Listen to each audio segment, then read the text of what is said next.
Bom dia, bom dia, bom dia a todas, bom dia a todos. É sempre mais do que nunca uma satisfação em nos reunirmos, mesmo que esse semestre ainda é online, no grupo, nosso grupo do NEAD. Lembrando, às vezes acontece os percursos. Ontem nós fizemos a nossa atividade junto à PUC de maneira híbrida, e tivemos que fazer adaptações. Houve uma queda de luz durante, então, 2 horas e meia foi no escuro, né? Mas isso faz parte, deu certo. É claro, não acabou, muita gente acabou não podendo participar, mas de qualquer forma é sempre importante, né? O estado da arte, o que está sendo pesquisado no NEAD, a troca de informações, como eu estava comentando com a Lauren, ela é um sentido de mão dupla, em que você se escuta, você vê o resultado da tua pesquisa, você se escuta expondo o resultado, sujeito aos comentários dos professores e colegas, e, ao mesmo tempo, os alunos, né, o alunado que veio para assistir, começa a perceber que a questão é bastante mais complexa. É necessário você se mobilizar, no mínimo, porque você vai ter o teu TCC. Então, o incentivo à pesquisa, ela é fundamental. E tendo o sistema mais organizado, como é o sistema do NEAD, como todos os núcleos de estudos e grupos de pesquisa, você acaba participando. Então, a função é dupla, né? A função é tanto para você se ouvir como resultado de pesquisa e submeter-se aos seus pares, como para o alunado que está ingressando, ver que se faz pesquisa e que é necessário começar a se movimentar nesse sentido. Eu lembro ainda que estão abertas as inscrições para o mestrado e doutorado. Aproveite, que é interessante. A PUC ela é 6, é uma das 8 que é 6, e do Brasil, do programa de pós-graduação, e para vocês também é uma oportunidade. Bom, hoje temos a aventura de ouvirmos o professor Marcos Souza, devidamente bem acompanhado, para um tema que, para nós, representa uma novidade, conceitos novos, baseados com verdades antigas, mas, ao mesmo tempo, que nos provoca nos chama a razão, que são os novos tópicos do direito, né? Baseados em questões que existiam em alguns conceitos, mas como a questão da propriedade intelectual, como isto pode ser projetado agora para a questão do futuro.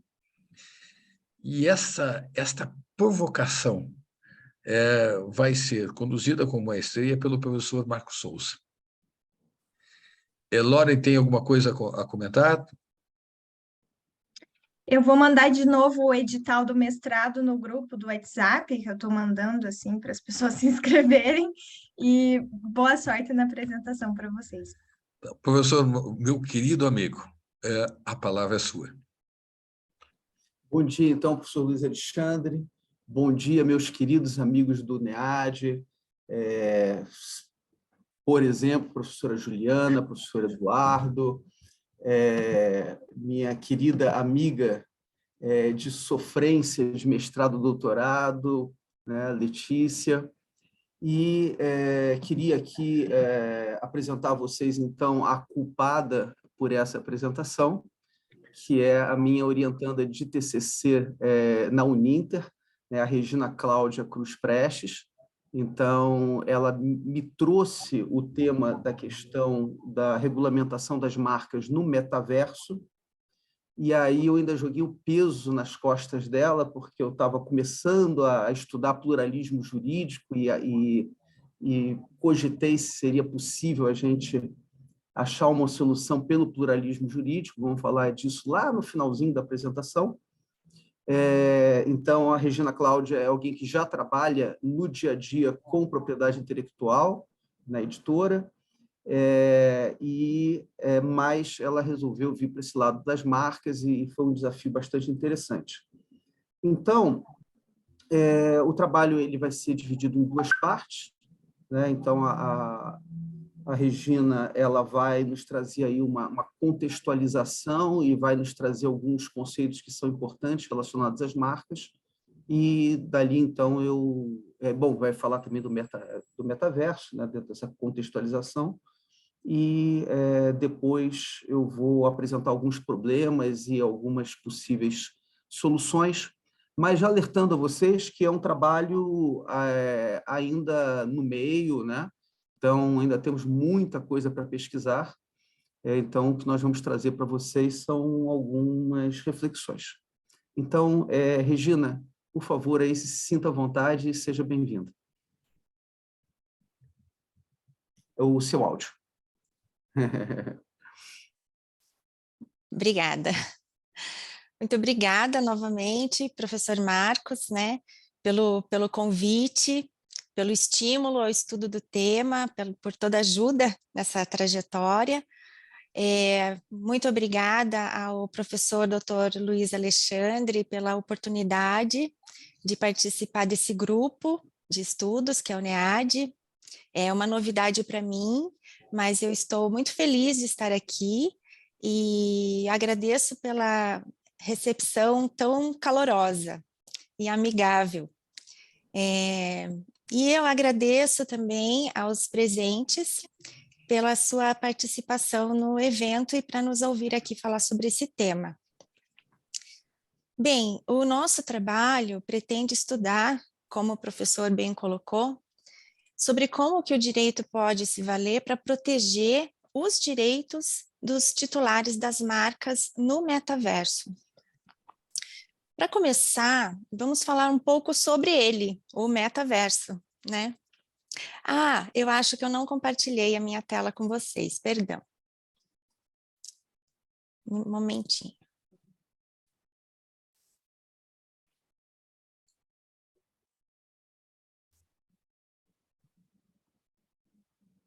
Professor Marcos, pode me dar um Consigo ver. feedback? Tudo certo?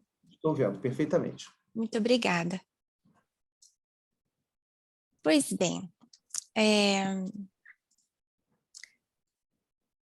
a palavra metaverso, ela já existe há uns 30 anos, porque ela foi criada pelo escritor Neal Stephenson para o seu livro chamado Nevasca, de 1992. Nesse livro, ele usa a palavra metaverso para descrever um mundo virtual criado e dominado pela elite e habitado por vários avatares de todas as espécies. Hoje, o metaverso, com as novas tecnologias que surgiram, né? Ele é um espaço virtual, tridimensional, descentralizado e que mistura a internet, a realidade aumentada, a realidade física, e assim ele forma um ambiente no qual é possível que a gente possa reproduzir a vida real. Como, por exemplo, nós poderemos encontrar amigos, ir a shows, visitar lugares, inclusive virtualmente, a gente pode até ter oportunidade de conhecer lugares que no mundo físico, no nosso mundo real, não teríamos oportunidade de visitar.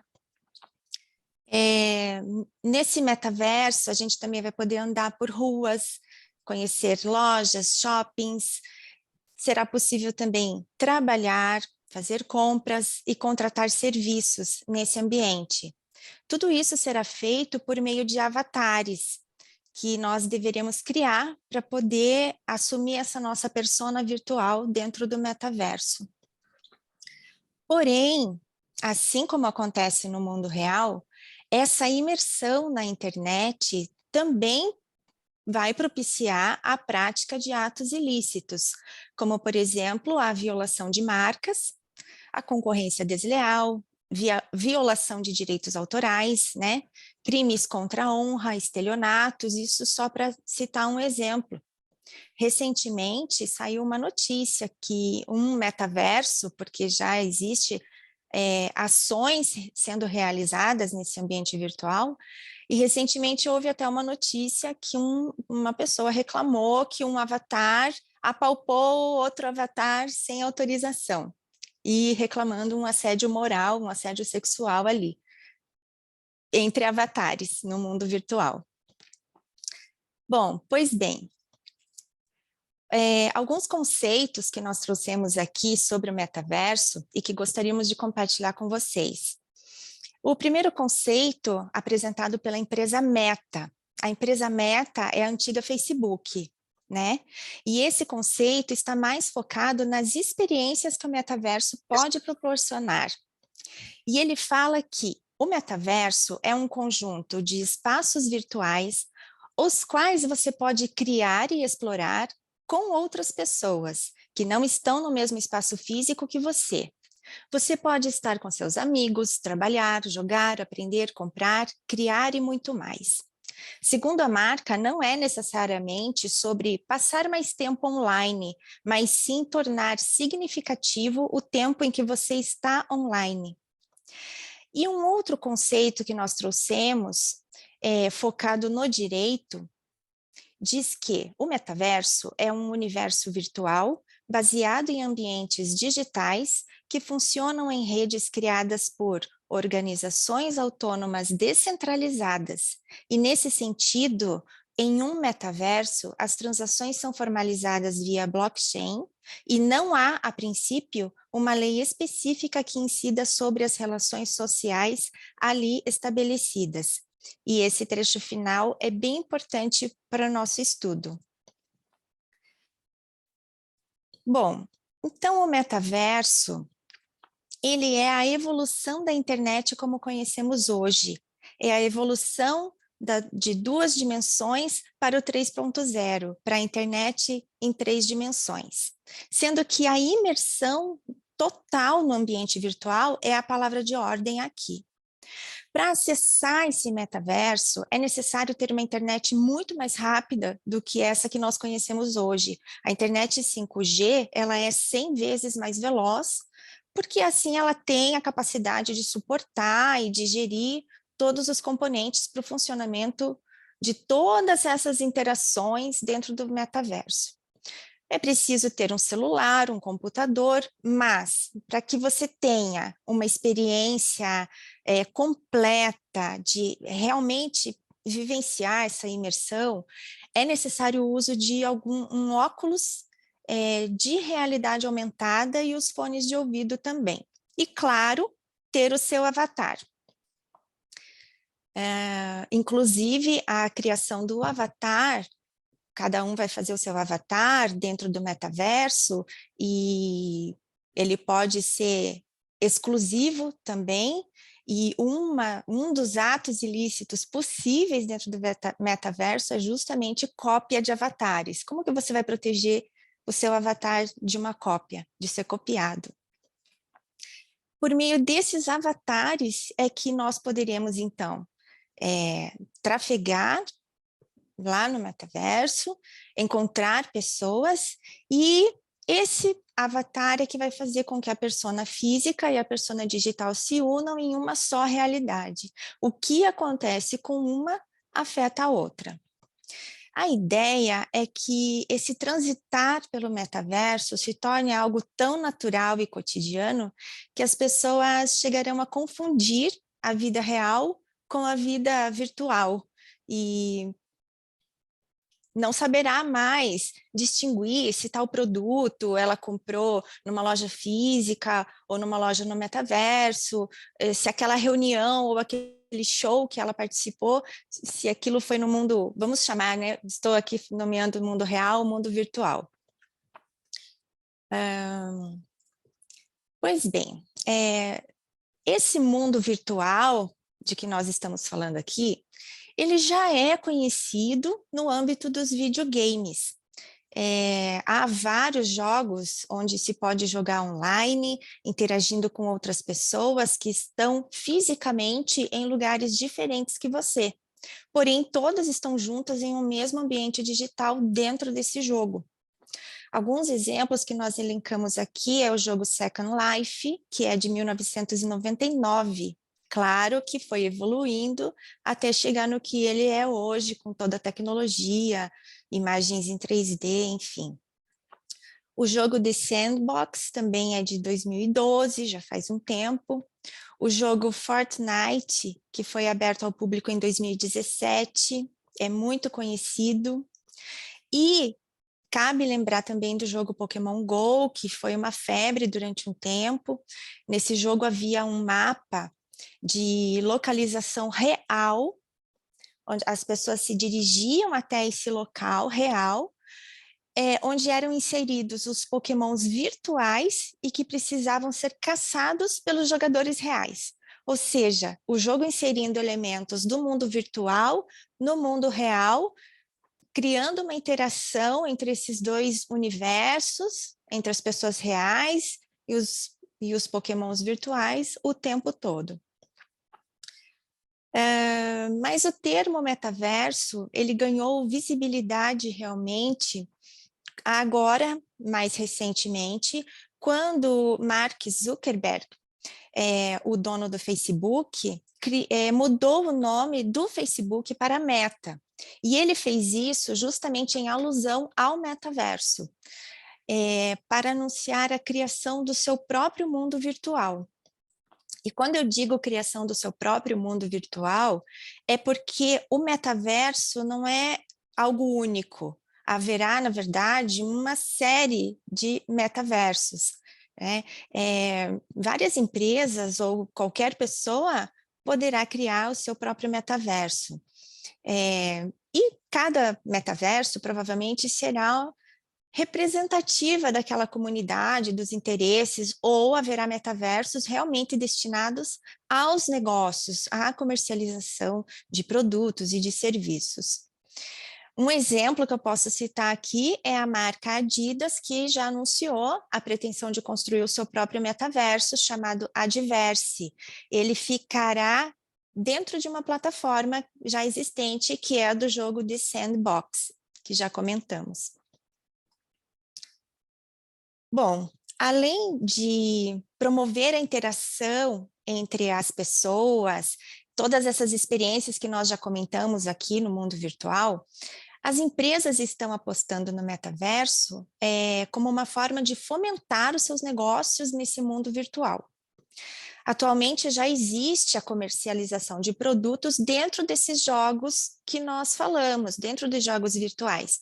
O mais comum é a possibilidade de comprar acessórios para os nossos avatares, como roupas, ou instrumentos que a pessoa vai usar no próprio jogo, para deixar o seu avatar mais forte, mais competitivo. Agora o metaverso desponta como um novo modelo de negócios, e por isso ele está na mira das marcas, justamente para a comercialização de serviços, de produtos que podem ser virtuais, mas também podem ser reais.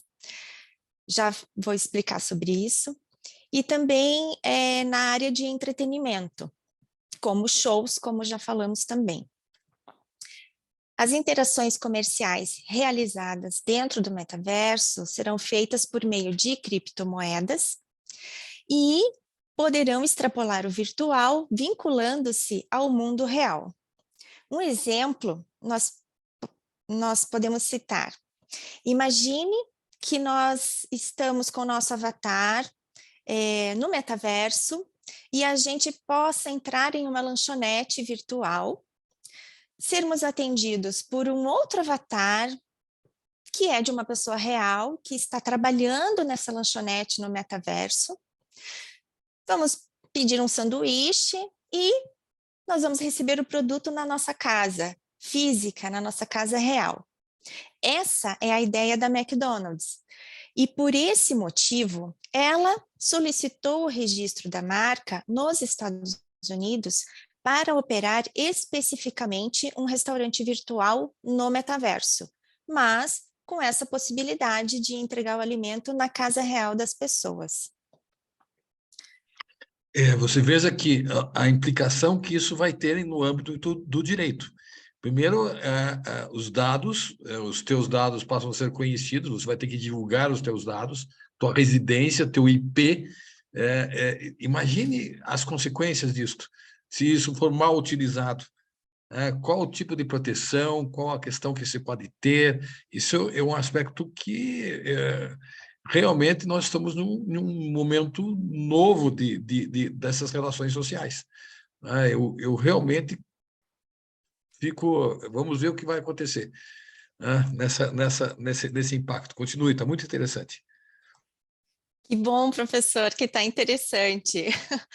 Então, essa questão dos dados, a gente nem está comentando aqui no trabalho, mas tudo isso vai levando, vai puxando a N questões que podem ser e devem ser discutidas no direito, com certeza, né? Se na internet a gente já demorou um tempo a se adaptar e começar a utilizar os serviços, então, será que a gente vai partir do ponto zero agora com o metaverso? Pode ser, né? Bom, falando aí sobre os negócios no metaverso, então, outros modelos, outros exemplos que a gente pode citar são os seguintes. Algumas marcas já estão desenvolvendo versões digitais dos seus próprios produtos físicos exclusivamente para o metaverso. Como, por exemplo, a gente pode citar as Nike e a marca Gucci. Decentraland é um metaverso que comercializa terrenos virtuais. E ele tem parceria já com marcas famosas, como, por exemplo, a Samsung. Inclusive, então aqui a gente já está falando desse negócio, que é a venda de um terreno virtual. Aí a Decentraland fez a parceria com a Samsung, que para promover o lançamento da marca no metaverso, fez uma festa e contratou uma DJ, uma DJ chamada Gamma Vibes. Então, também aconteceu esse serviço dentro do metaverso, esse entretenimento, que é a festa de lançamento da Samsung. Bom, também trouxemos aqui exemplos na publicidade dentro do metaverso. A marca de roupas Renner criou uma campanha no metaverso dentro do jogo Fortnite, onde ela criou um mapa que simulava uma loja física e oferecia minigames para os visitantes, com QR Codes que direcionavam o jogador ao e-commerce da marca. Então, aqui, a loja Renner misturando a experiência do metaverso com o e-commerce como a gente conhece hoje, que é a internet, e que provavelmente vai migrar totalmente para o metaverso. Bom, um exemplo de serviço que pode ser feito no metaverso é a criação de espaços para reuniões ou para eventos virtuais. Nós trouxemos aqui algumas imagens para representar sobre esse trabalho também para os influencers digitais. Os influenciadores digitais que se utilizam muito da internet, totalmente, na verdade, na internet para o seu trabalho, também já estão de olho no metaverso, e para isso, o destaque aqui para a importância desse avatar exclusivo para esse influenciador digital. Por exemplo, nós trouxemos aqui a Satiko. A Satiko é a influenciadora virtual da Sabrina Sato. E a Satiko, que é a Avatar, já tem parceria com marcas importantes como Coca-Cola, a Renner, Greenpeace, né? Inclusive, uma curiosidade, a Satiko investiu no metaverso inaugurando um restaurante em um metaverso chamado Cidade Alta. Negócios sobre negócios. Bem, os números no metaverso têm sido promissores. Embora a gente esteja começando a ouvir agora sobre o metaverso, algumas coisas já estão acontecendo. A Nike, por exemplo, desenvolveu uma coleção de tênis digitais com valores que variam entre 37 mil e 45 mil reais. Algumas dessas peças foram negociadas por até 2,8 milhões de reais. Isso tem a ver com os NFTs, que até nós vamos comentar daqui a pouco sobre os NFTs, mas o NFT é a sigla para tokens não fungíveis, é a sigla para a expressão em inglês de tokens não fungíveis, que é quando um ativo virtual alcança um status de exclusividade, de obra de arte, um item colecionável, então ele adquire um valor elevado dentro do metaverso. A Um empresa detalhezinho, né, Gucci... Regina? Sim? Desculpe. Não, a gente vai falar sobre isso, mas também contextualizando, né? Então, os NFTs, como no caso desses tênis, por exemplo, eles são obras únicas, não dá para você falsificá-los. É como se eles tivessem uma impressão digital, né? Então, dentro de um sistema de blockchain, você não pode ter 2 tênis iguais, né? Você pode até tentar ter uma falsificação daquele tênis, mas o NFT, aquele que você comprou lá por 2,8 milhões de reais, ele tem uma característica que faz com que você possa segui-lo, né? Toda a sua origem, desde a sua criação, por todas as pessoas a quem ele já pertenceu, né? Então, por exemplo, digamos lá, o Neymar vai participar de um show beneficente e naquele show ele usa uma camisa que é um NFT. E aí, depois daquele show, ele vai lá e coloca aquela camisa em leilão para arrecadar fundos para aquela atividade beneficente. Aquela camisa ela é única, né? Então podem surgir tentativas de falsificação dela, mas ela é inconfundível em relação às falsificações. Então, são efetivamente objetos virtuais únicos. Daí porque já existem obras de arte, tokens não fungíveis vendidos por 60 milhões de dólares. Desculpe, Regina. Imagina, eu agradeço e até peço, por favor, fica à vontade para interagir aqui comigo.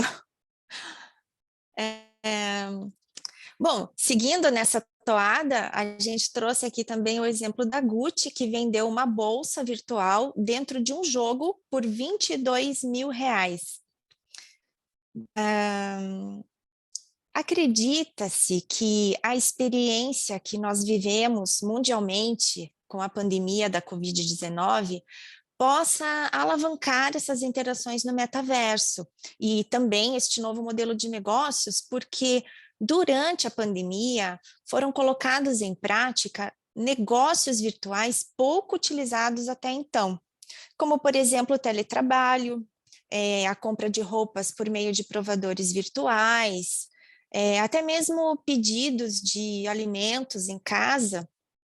É uma atividade que aumentou muito em decorrência da pandemia, do isolamento, né?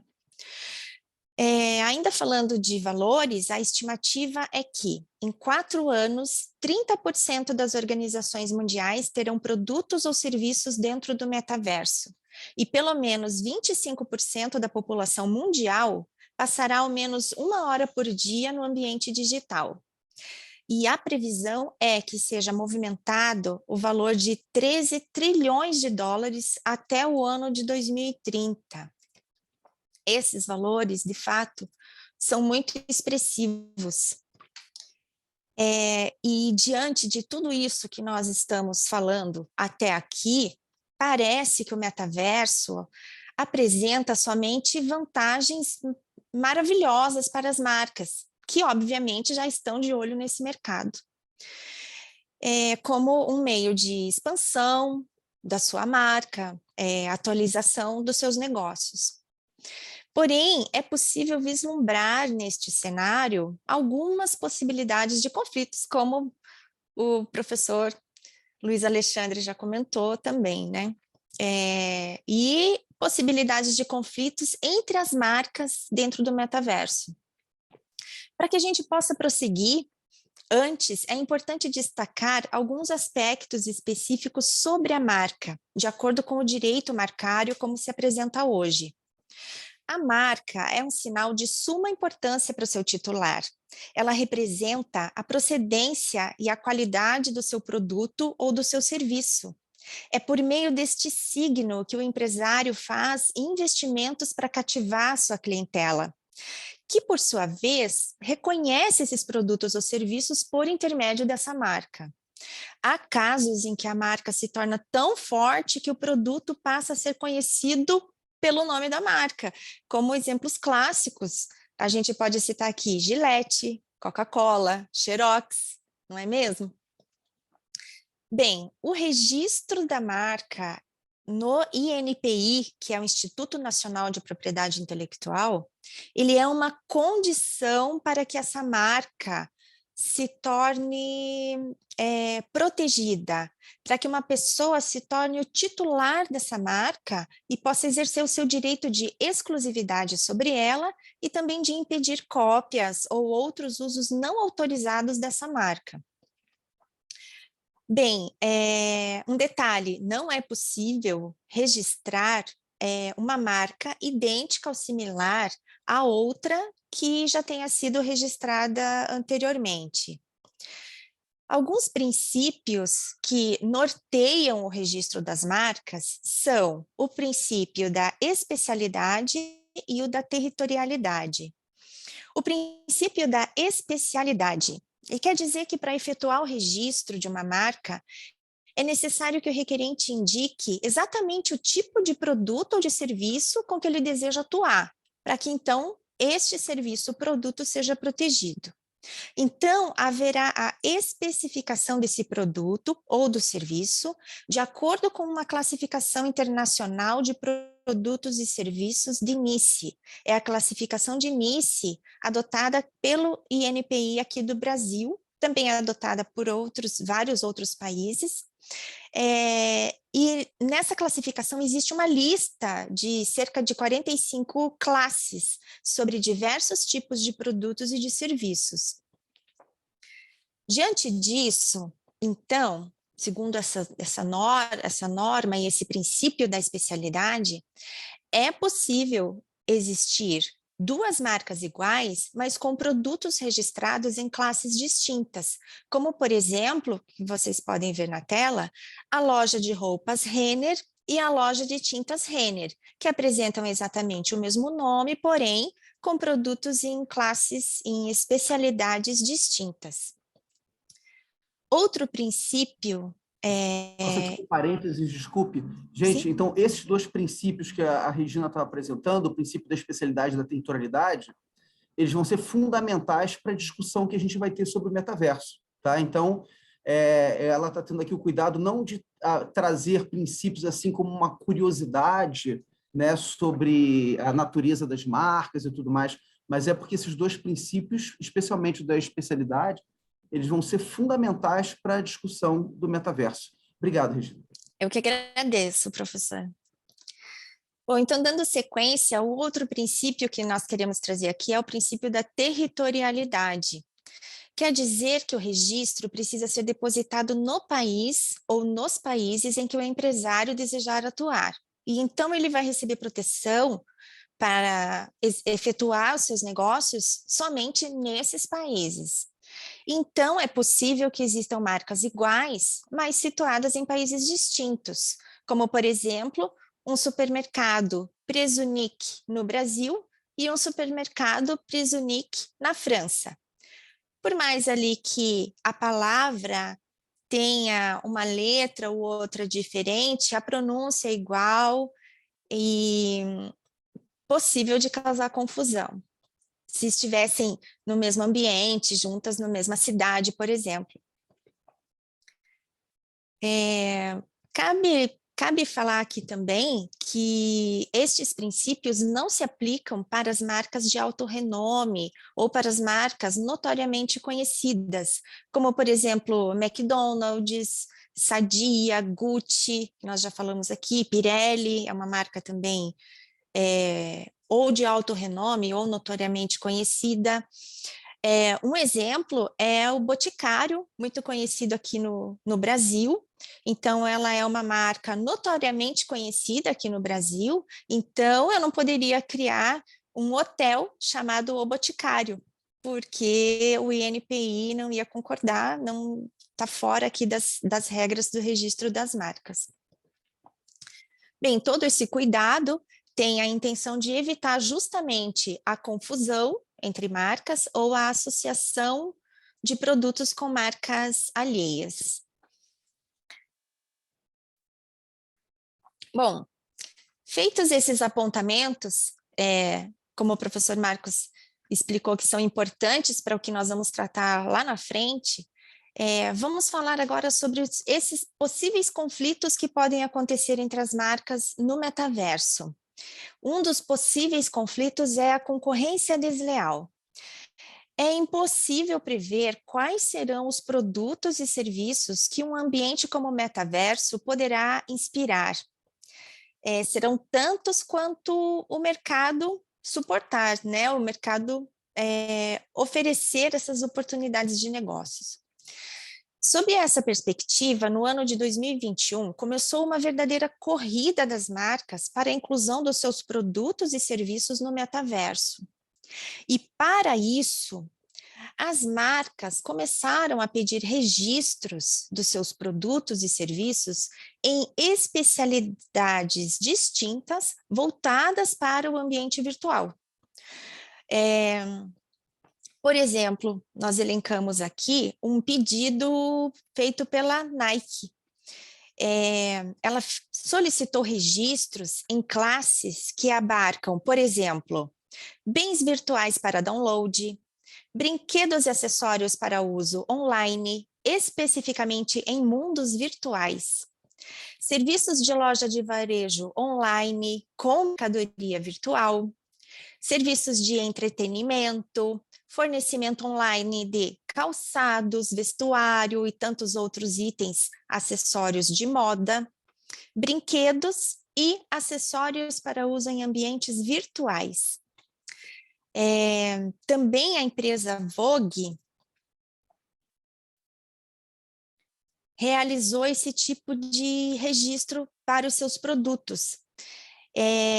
A Vogue pediu registros para tokens não fungíveis, que é os NFTs, sobre os quais nós já falamos aqui, que identificam produtos exclusivos, certificados, limitados, ou produtos únicos, que têm muito valor agregado.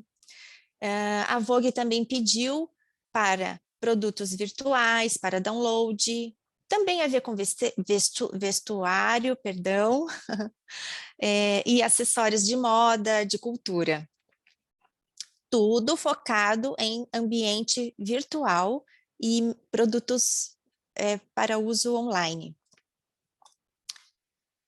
Pois bem, devido ao princípio da especialidade, é possível então que pessoas mal intencionadas registrem esses novos produtos e serviços destinados ao metaverso, sob marcas semelhantes ou idênticas a outras já existentes, antes que essas marcas originais solicitem tais registros. Essas pessoas estão pegando uma um tipo de carona na fama já consolidada dessas marcas, a fim de promover os seus próprios produtos e serviços. Por isso são chamados de caroneiros. Essa atitude dos caroneiros certamente vai promover a concorrência desleal entre as marcas. Isso, na verdade, já vem acontecendo. Os Estados Unidos foram detectados pedidos de registros de má-fé para marcas de moda, como Prada e Gucci. Outra possibilidade de conflito que nós podemos destacar, possível de acontecer no metaverso, é a colidência entre marcas. Devido ao princípio da territorialidade, é possível que existam marcas idênticas, atuando no mesmo ramo de atividade, desde que registrada em países distintos, correto? E também é possível que haja marcas idênticas, atuando com produtos ou serviços diferentes, registrados no mesmo país. Essa é a norma vigente no nosso mundo real. É uma forma de limitar os direitos das marcas e possibilitar a convivência entre elas no nosso mundo. Esse princípio tem impacto direto sobre o direito de clientela. Como nós falamos, a ideia é evitar a confusão dos clientes, preservando o empresário que faz o investimento na sua marca, para angariar, conquistar e cativar esses clientes, e devido a toda a importância da marca, que nós já falamos no início da apresentação também. Mas como nós podemos aplicar esse princípio da territorialidade dentro do metaverso, sendo que não há fronteiras nesse novo mundo? Vamos retomar aqui o nosso exemplo das marcas Prezunic no Brasil e Prezunic na França. E vamos fazer um exercício de imaginação, imaginando como seria se ambas estivessem dentro de um mesmo metaverso, talvez até lado a lado na mesma rua. Segundo o professor Denis Borges Barbosa, a convivência entre marcas idênticas para produtos ou serviços idênticos dentro do mesmo espaço não é, de modo algum, algo possível. Bem, para concluir, eu deixo aqui com vocês, para concluir essa parte da apresentação, deixo aqui com vocês uma curiosidade. Se uma marca registrada não tiver interesse em atuar no metaverso, e por esse motivo ela não providenciar o registro dos seus produtos ou serviços nas modalidades virtuais que nós falamos aqui, essa marca estará protegida contra cópias no metaverso? Ou será que essa escolha da marca, essa opção de ficar de fora do metaverso, pode ser interpretada como um sinal verde para que terceiros façam uso dela no mundo virtual? Podemos citar aqui o exemplo da marca Hermès.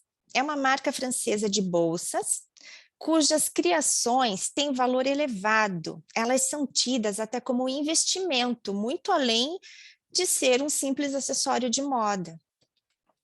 Especialmente um modelo em particular, denominado Birkin. Essa bolsa Birkin, ela tem uma quantidade limitada, ela é considerada como um item colecionável. Ocorre que um artista criou a Meta Birkin, que é uma versão virtual da bolsa, sem autorização da marca. Ele disponibilizou apenas 100 peças para venda no metaverso, por meio de NFT, valor agregado, produto exclusivo, diferenciado, né? O que gerou esse padrão elevado para a Meta Bolsa, elevando rapidamente o seu preço.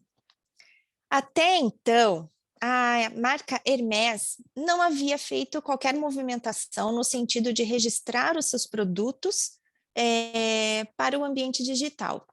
Então, a marca processou o artista, alegando violação da marca registrada, uma vez que ele se apropriou da marca Birkin e apenas adicionou o prefixo meta, copiando também o formato da bolsa.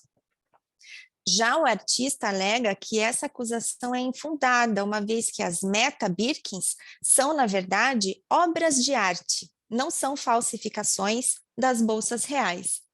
Bem, esse caso ainda não teve uma solução, mas quero fazer uma observação que recentemente a empresa Hermès resolveu entrar no metaverso, talvez por conta do ocorrido, tenha despertado o interesse dela nesse novo ambiente, não sei dizer, mas agora no dia 26 de agosto, a Hermès depositou o pedido de registro nos Estados Unidos para tokens não fungíveis, negociação em criptomoedas e roupas e acessórios e calçados virtuais.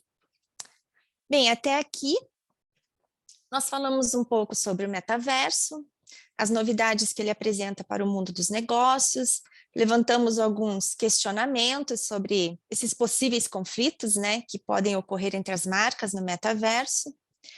Talvez vocês possam estar se perguntando qual é o problema, uma vez que as marcas já fazem os seus negócios na internet.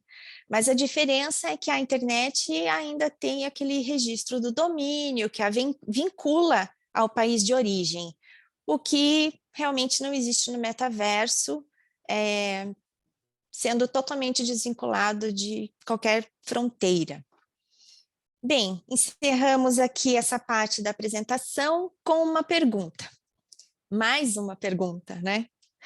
Como o direito poderá resolver esses possíveis e previsíveis conflitos entre as marcas no metaverso? Opa!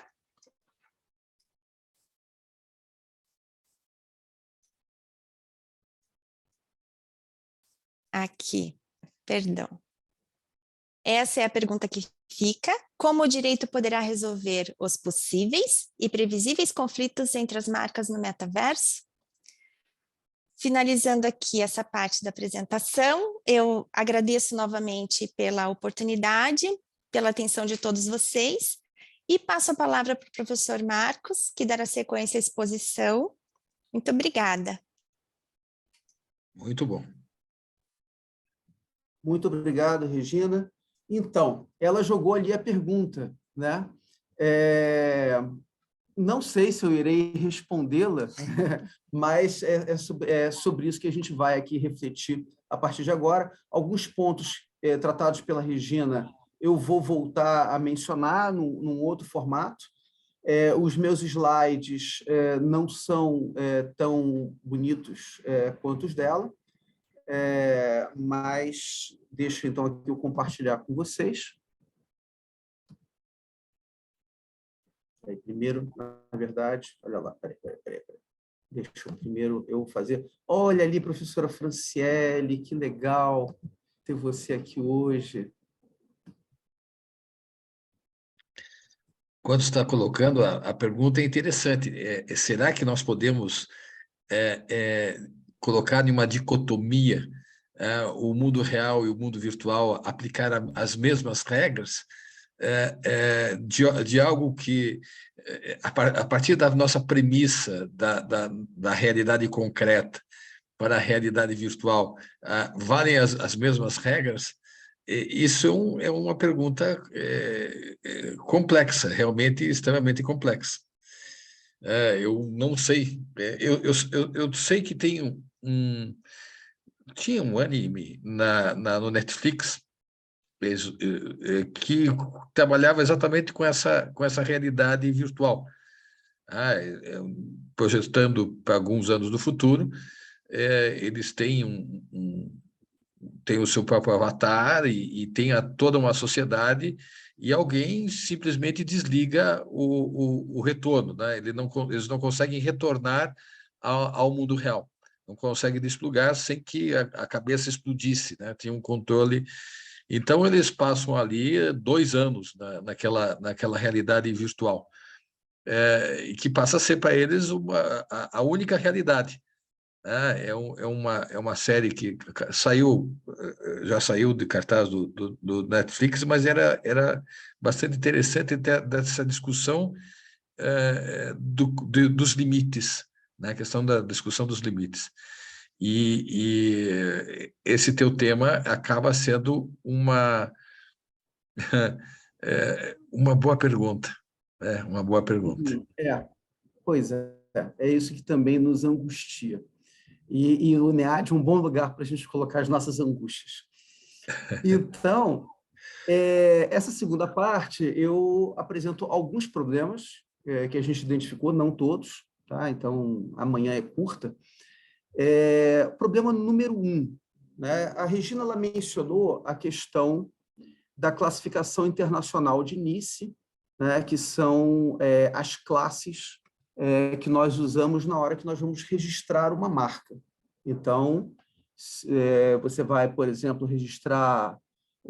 Você tem uma lanchonete, na tua lanchonete tem um sanduíche que é muito famoso, digamos lá, o X Lombada, e aí você tem medo que outras lanchonetes copiem aquele nome, você vai lá e vai registrar a marca do X Lombada, e aí você tem que indicar o INPI em que classe que aquele teu sanduíche vai ser registrado, né? Você tem que tomar muito cuidado nessa hora, você escolher a classe errada, você não vai ter a proteção que você busca, né? Então, se você colocar o teu sanduíche na classe errada, não vai impedir que uma outra empresa vá lá e registre o X Lombada na classe certa.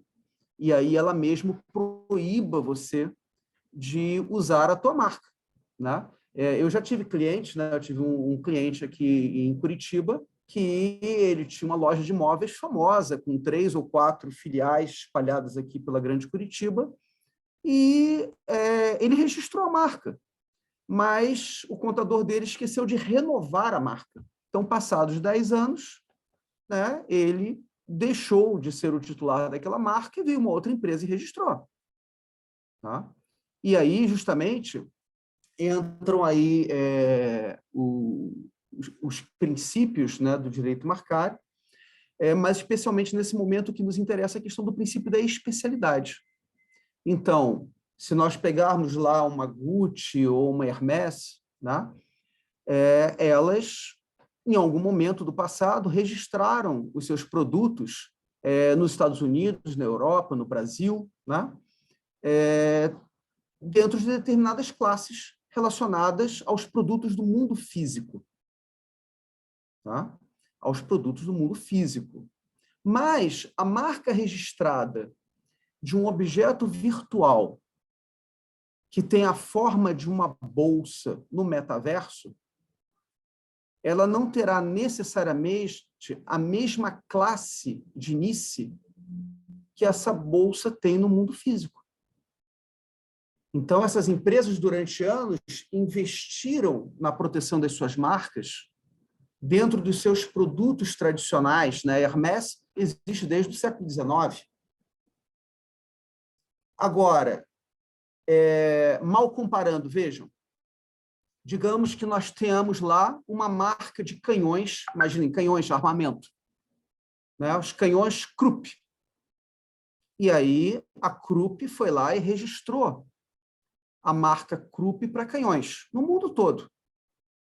E vem uma pessoa e fabrica apontador de lápis em formato de canhão. E essa pessoa vai e registra em todos os países do mundo a marca Krupp para apontadores de canhão, para apontadores de lápis. Para apontadores de lápis. Não há conflito entre essas duas marcas, em princípio. É claro que tudo depende de juiz, advogado, mas, em princípio, não existe um conflito. Isso é um apontador, não é um canhão de verdade. Ninguém vai comprar esse apontador pensando que está comprando um canhão de verdade. Ninguém vai comprar esse apontador, né? Uma mãe de família lá que vai fazer as compras do filho para a escola. Ah, eu vou comprar o apontador da marca Krupp, porque, como se sabe, a Krupp é uma grande fabricante de canhões. Não vai acontecer. Tá? Não existe um conflito entre essas marcas. Mas, quando você fala do metaverso, no metaverso, um canhão que cabe na minha mão pode ser um canhão poderosíssimo no metaverso. Eu posso, no metaverso, com um canhão que cabe na minha mão, destruir um edifício do metaverso. Então, a realidade virtual ela é diferente da realidade a qual nós ainda estamos aqui amarrados e acostumados, né? Da mesma forma, como disse lá o artista, uma bolsa física não tem necessariamente a mesma finalidade que uma bolsa no mundo virtual. Uma bolsa no mundo virtual pode servir para zilhões de coisas que não sejam uma bolsa. Uma bolsa no mundo virtual pode servir para ser um micro-ondas, ela pode servir para ser uma casa, ela pode servir para ser um armário, ela pode servir para ser um closet, ela pode servir para um monte de coisas. Embora ela possa ter, no mundo virtual, digamos, o tamanho de uma bolsa, em alguns momentos, em outros momentos ela pode ter o tamanho de um prédio, né? Eu sugiro que vocês deem uma olhadinha. O Zuckerberg, ele fez um vídeo de mais de 1 hora apresentando o metaverso. É um vídeo bem interessante, e onde ele deixa bem claro, nós não temos a menor ideia do que vai acontecer. A professora Mas... Franciele tem uma pergunta, professor Marcos. A professora Franciele tem uma Franciele? pergunta. Eu não estou vendo aqui o chat, obrigado. Diga, professora Franciele. Eu vou ver aqui, mas eu preferia que você falasse mesmo do que eu leio. Bom dia, bom dia. Bom dia. Perdão. Mas, então, professor Marcos, qual é o princípio diretor, se por assim dizer, dos registros daquilo que é, enfim, colocado no metaverso? É a funcionalidade ou vamos pensar aqui no caso dos desenhos industriais, a forma estética, as linhas e as cores? Porque o exemplo do canhão me parece bem plausível. Agora, por exemplo, no caso desses artigos de moda, né? A bolsa, o tênis, é inequívoco, por exemplo, que aquele conjunto de bolsas que a Regina mostrou antes aqui para a gente, ele guarda uma identidade visual com as bolsas da Hermès. Então, isso não é passível de registro, professor, por parte da marca mantenedora, enfim, do produto real, físico, lá no metaverso, porque, para mim, é notória essa identidade, no mínimo visual, né? Sim. Então, aí entram 2 questões a mais, né?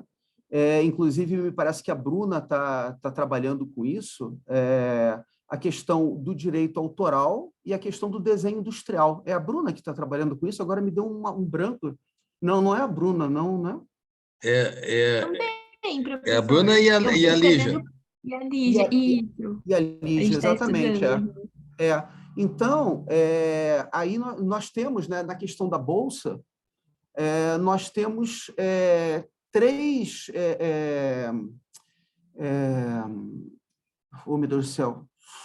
3 regimes de propriedade intelectual envolvidos, embora o termo não seja esse que eu queria usar. Nós temos a questão da marca, nós temos a questão do direito autoral, nós temos a questão do desenho industrial, que podem realmente cair sobre um mesmo produto, né?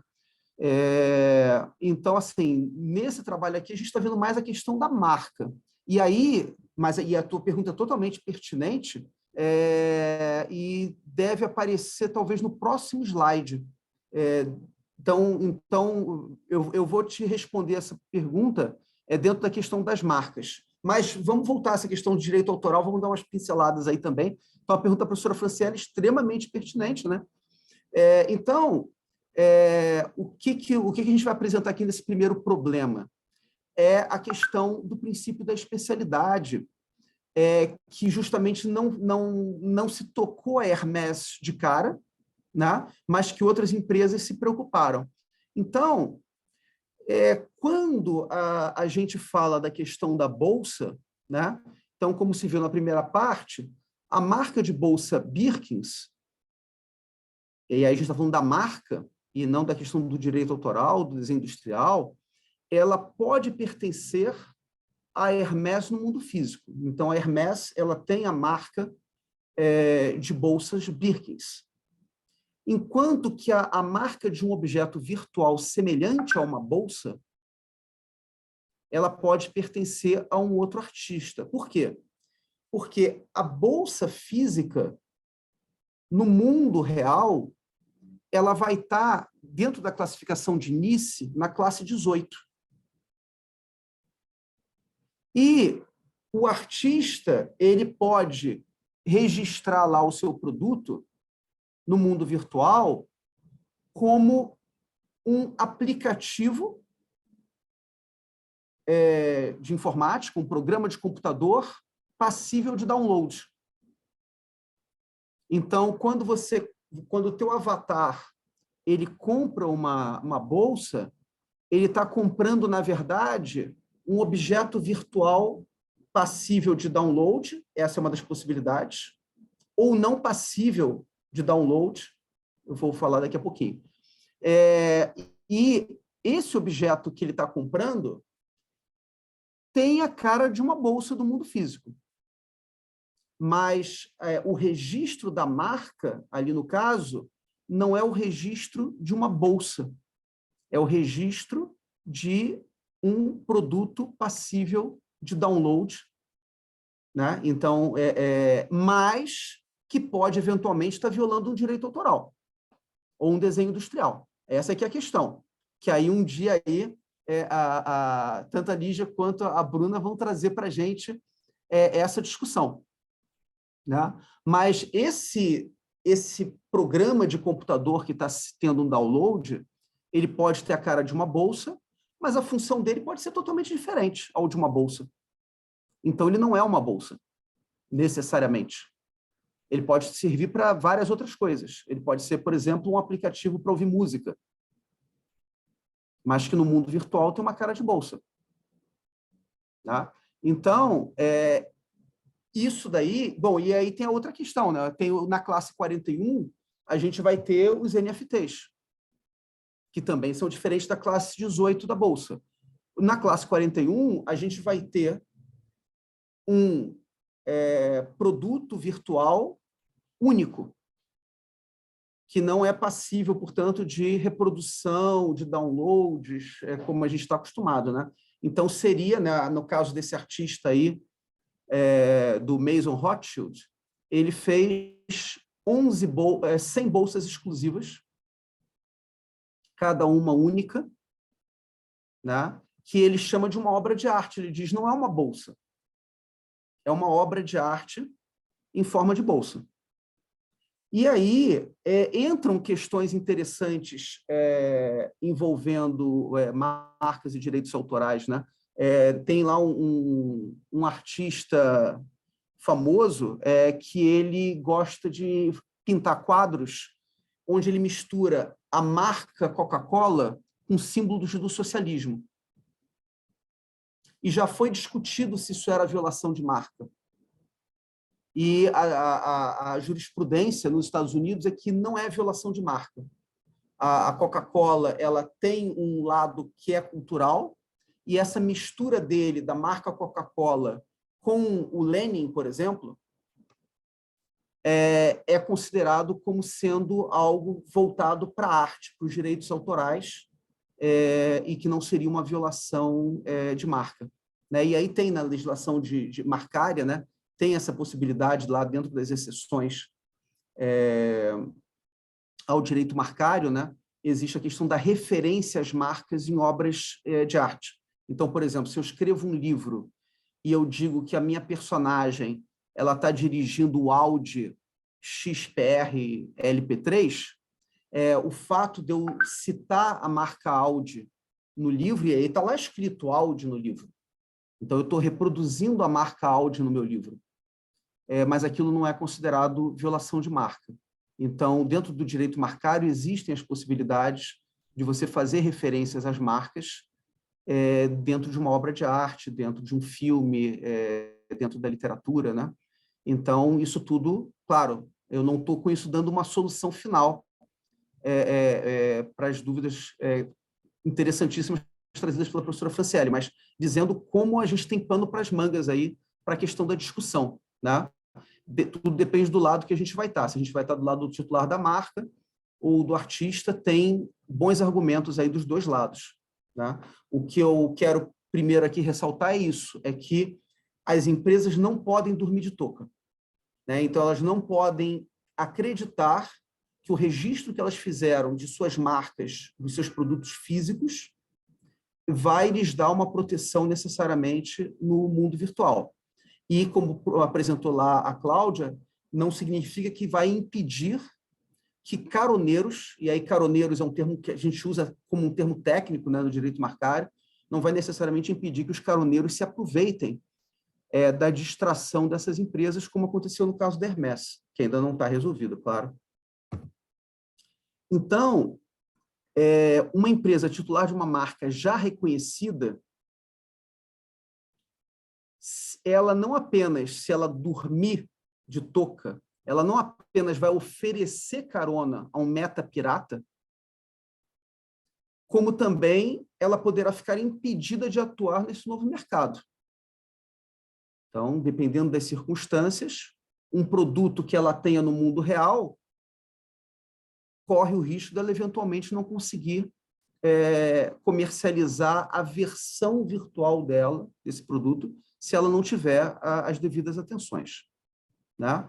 Da mesma forma, erros, né, ou até desonestidades cometidas pelo meta pirata junto aos consumidores do metaverso poderão afetar a imagem daquela empresa mais tradicional. Então, no caso lá da Hermès, né, se ela não vencer a disputa judicial dela, corre o risco dela ter dificuldade em atuar no metaverso e corre o risco da pessoa que for titular dessa marca usada no metaverso ferir a imagem da Hermès, tá? Dentro da questão do princípio da especialidade, né? Então, aqui no Brasil, por exemplo, né, a Hermès tem uma questão interessantíssima no Brasil, porque a Hermès ela não tinha interesse em se registrar no Brasil, dentro do mundo físico mesmo. Esqueçamos o metaverso, por enquanto. Então, a Hermès é uma empresa do século XIX. E há uma empresa no Brasil que ela, a partir da década de 1950, ela tinha se especializado em vender produtos da Hermès no Brasil. Então, ela importava os produtos da Hermès e vendia no Brasil. E ela percebeu, na década de 50, que a Hermès não registrou a marca no Brasil. Então, essa empresa brasileira registrou a marca Hermes no Brasil. E, durante algum tempo, ela vendia os produtos da Hermès. Mas ela foi se popularizando e acabou virando uma empresa de venda de produtos por catálogo. Eu lembro, na faculdade, às vezes um amigo meu queria ganhar um dinheirinho extra, e aí rodava lá o catálogo da Hermes dentro da sala de aula. Quando o presidente Collor começou a usar as gravatas Hermès, a Hermès finalmente quis registrar sua marca no Brasil. Só que, pela lei brasileira, ela não podia. Por quê? Porque todo vestimenta masculina e feminina, a marca já era registrada pela Hermes brasileira. Então, pelo princípio da especialidade, a marca Hermès não podia atuar no Brasil. E pelo princípio da territorialidade, até então as duas estavam vivendo. Uma vivia lá no resto do mundo e a outra, pelo princípio da territorialidade, dominava o Brasil. Então, entra aí o princípio da especialidade e o princípio da territorialidade. No momento que a Hermes quis vir para o Brasil, não pode. Pelo princípio da territorialidade, pelo princípio da especialidade, vai ter conflito. Só que vocês sabem que cabeça de juiz e bumbum de neném pode vir qualquer coisa, né? Então, né, da minha filha caçula vieram 4 baterias de relógio e 8 arruelas, né? Então, de cabeça de juiz pode vir qualquer coisa, assim como numa fralda de bebê. Então, o juiz responsável pela causa, ele decidiu de uma forma totalmente contrária ao direito brasileiro, mas eu acho que foi legal. Ele disse, basicamente, quem compra Hermès não compra Hermes, e quem compra Hermes não compra Hermès. Então, embora a Hermes venda paletós e a Hermès também venda paletós, embora a Hermes venda gravata e a Hermès também venda gravata, o cliente da Hermes não é o mesmo cliente da Hermès. Então, INPI, eu ordeno que você registre a marca Hermès nas mesmas classes da marca Hermes brasileira. Né? Isso é um total absurdo, mas eu acho que não fez grande confusão na cabeça dos consumidores, não. Claro que fez, que acabou com a Hermes. A Hermes fechou. A Hermes fechou, a brasileira? Acho que não, hein? A professora Franciele tem ainda a pergunta no chat. No É chat. correto deduzirmos, então, que há uma lacuna a ser suprimida nesta regulamentação? Porque, em tese, eu não poderia eu não poderia me utilizar de um mundo físico do design de uma Birkin sobre um produto de funcionalidade distinta de uma bolsa. Eu não sei se existe uma brecha, a gente vai falar sobre isso, mas como eu disse, a solução final, para o caso da questão da Bolsa, né, porque existem muitas outras situações, mas para a questão da Bolsa, a gente vai ter, na verdade, a necessidade de jogar todos os institutos da propriedade intelectual envolvidos, né? Então, no caso específico da Bolsa, a gente vai ter que lidar com questão de direito autoral, de desenho industrial. Então, eu acho, né, que a Hermès, que ela pode, por exemplo, perder numa discussão relacionada à marca, mas acabar ganhando ou obtendo um acordo bem bom no que diz respeito à questão do direito autoral ou do desenho industrial. Então, a batalha dela, eu acho que vai ser em outras frontes também, né? Professor? Aqui, né, a gente está falando... diga, Franciele. Professora Me Franciele. desculpe. Não, Não, você me chama... Não, essa pergunta que eu mandei no chat foi relativa à discussão anterior. Agora eu havia levantado a mão por uma outra questão. Mas Hermès não é marca de grande renome? A marca Hermès, ela não foi... então, a gente tem a marca de alto renome, a marca notoriamente conhecida, né? Isso. No Brasil, a marca Hermès ela não poderia ser de alto renome, como é o caso de Coca-Cola e McDonald's, porque ela não tinha nenhum registro no Brasil.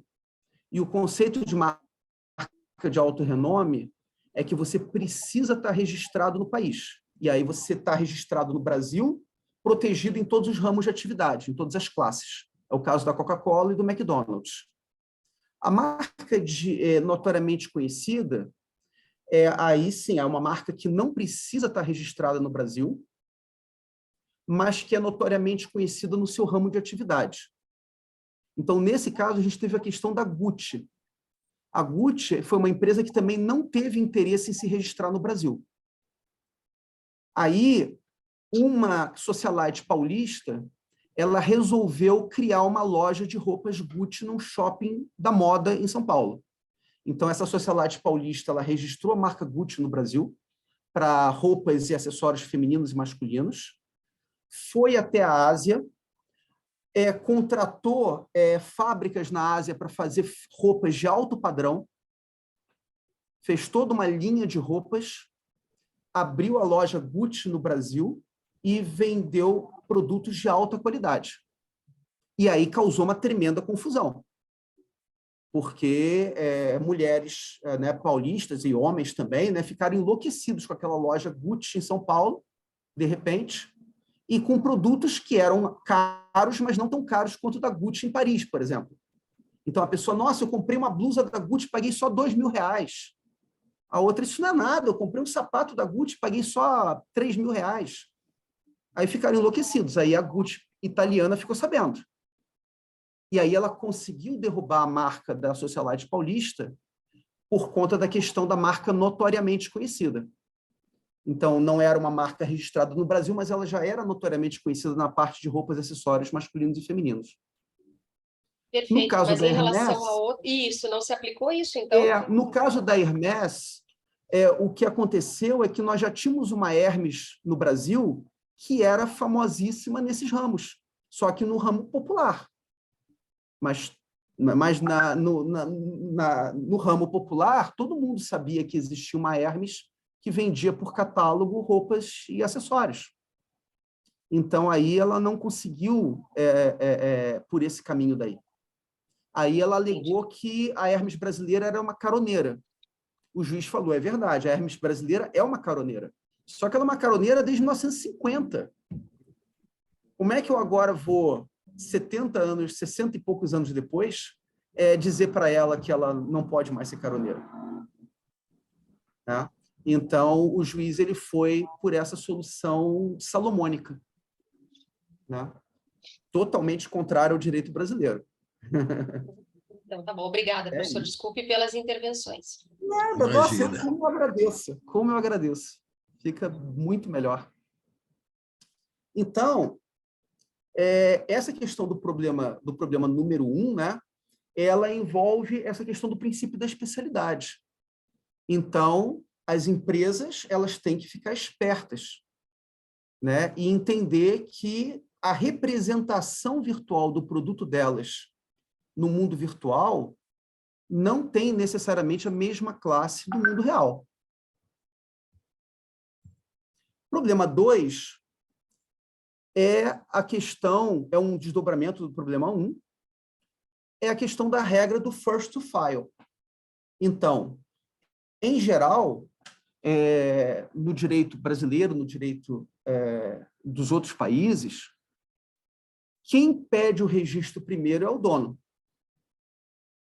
Né? E isso já aconteceu muito.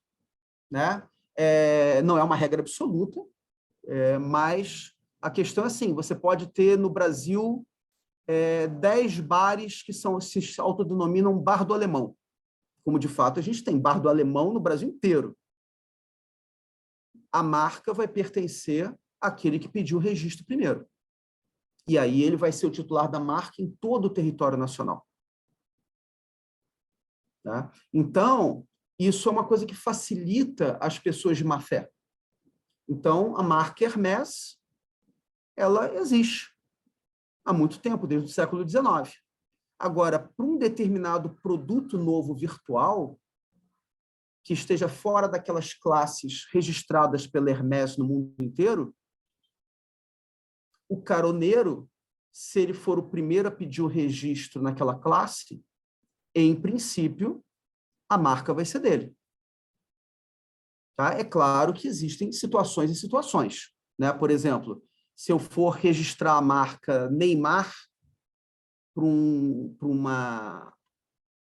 produto virtual, o Neymar ele pode usar lá um inciso do artigo 124, dizendo que aquilo ali é o nome profissional dele, etc. e tal, e que ele tem preferência pelo uso do nome profissional dele, que não existem muitos Neymar no mundo, o único Neymar famoso é ele, e que claramente a pessoa está querendo pegar carona no nome famoso dele. E aí tudo bem. Eventualmente, esse registro, embora o cara tenha sido o primeiro lá a registrar aquela marca, eventualmente pode ser que o Neymar consiga derrubar a marca dele, mesmo lá nos Estados Unidos. Tá? Então, o princípio do first to file ele é muito importante, mas a gente tem aqui no Brasil o artigo 124, que tem várias situações que podem gerar uma exceção a esse princípio, né? E, assim como nós temos no nosso artigo 124, nos outros países nós temos regras semelhantes ao 124. Tá? Mas, de qualquer forma, o first to file é um problema nesse caso, quer dizer, não é que ele seja naturalmente um problema, mas no caso do metaverso, ele é uma brecha a mais na questão dos caroneiros e das disputas que a gente pode vir a ter no metaverso. Bom, problema 1 mais problema 2, então, uma primeira proposta é empresas registrem o mais rapidamente possível a tua marca nas classes que garantam a tua proteção no metaverso. Tá? A primeira, assim, que eu daria como prioridade é a classe 9, que é justamente onde nós temos a questão dos softwares. Né? Então, você tem um determinado produto no mundo físico, já pega essa marca daí e registra na classe 9. Tá? É claro que existe assim, alguns problemas, porque, assim, em tese, no Brasil, você, quando vai registrar uma marca, você tem que estar usando aquela marca ou na iminência de estar usando aquela marca, né? Aqui no Brasil, você não pode sair, tive uma ideia para uma marca de avião, né? Eu, Marcos, estou aqui sentado no sofá e digo assim, me veio aqui à cabeça a marca para um novo avião. E aí o Marcos vai lá e registra aquela marca para avião, né? Uma empresa como a Embraer, depois ela pode pedir o cancelamento da minha marca, dizendo assim, o Marcos não fabrica avião, nem nunca vai fabricar avião. O Marcos só está querendo ganhar dinheiro nas costas das fabricantes de avião. Mas em outros países, como é o caso dos Estados Unidos, isso é totalmente permitido, tá? Existem pessoas nos Estados Unidos que ficaram riquíssimas, simplesmente registrando marcas de produtos que elas jamais irão fabricar. E aí, quando Oi? Aqui nós tivemos um problema bem interessante da Panasonic e a Nacional. Que a Panasonic já estava registrada aqui no Brasil. E aí teve que usar a marca Nacional até poder comprar a marca Panasonic. Foi um processo longo e caro. Interessante. Olha lá. Pois é. Nos Estados Unidos, né, o cara está lá bebendo cerveja, vendo futebol, eu acho que Comet seria uma marca bacana para automóvel. Aí o cara vai lá e registra a marca Comet. Passa uns anos, um fabricante de automóvel resolve lançar um automóvel chamado Comet, aí o beberrão lá já registrou primeiro. Aí, no caso dos Estados Unidos, a fábrica de automóveis vai ter que negociar com o beberrão e comprar a marca Comet para o automóvel, né? Então, isso lá é tranquilo. Aqui no Brasil acontece, mas a nossa legislação inibe isso. Mas, então, onde é que eu vou registrar? Né? Porque o metaverso, ele está aí, ele tem consumidores e empresas do mundo inteiro. Tá? Então, o que a gente aconselha? Né? Registrar na USPTO, né? No INPI, digamos assim, norte-americano, também de marcas europeias, na China, no Brasil, né? Então, registrar naqueles países que são mais importantes, né? Porque você, vencendo a disputa nesses países, você isola totalmente o caroneiro, né? Então, o que adianta o caroneiro ter a marca registrada no Zimbábue se a empresa do metaverso tem a sua base nos Estados Unidos, na Europa, ou na China, ou no Brasil, né? Então, de qualquer forma, você vai conseguir uma decisão judicial que vai obrigar a empresa do metaverso a excluir aquela marca que tem o registro dela no Egito e no Zimbábue. Então, esse é o primeiro ponto para a questão do problema 1 e 2. Tá? E é o que tem dito aí, justamente, muitos dos juristas que já estão debruçados sobre essa questão. Problema 3. O caroneiro ele não é um problema só para a grande empresa. Ele é um problema muito maior para a pequena empresa. Por quê? A pequena empresa, ela é uma empresa que, eventualmente, tem pretensões de se expandir, né? Tem pretensões de, eventualmente, ir para o metaverso, tem pretensão de, eventualmente, ficar muito rica no metaverso, né? Nós temos aí, hoje em dia, é tão comum, né? Empresas que são criadas no quintal e que 4 anos depois estão sendo vendidas por $1 bilhão. Então, essas empresas pequenas, para elas, a questão do caroneiro é muito pior, porque para elas é muito mais difícil manter uma ação judicial nos Estados Unidos, uma briga longa, né? Então, uma empresa brasileira pequena, de roupas, né? E, né, como a gente viu aqui ainda no mundo físico, né?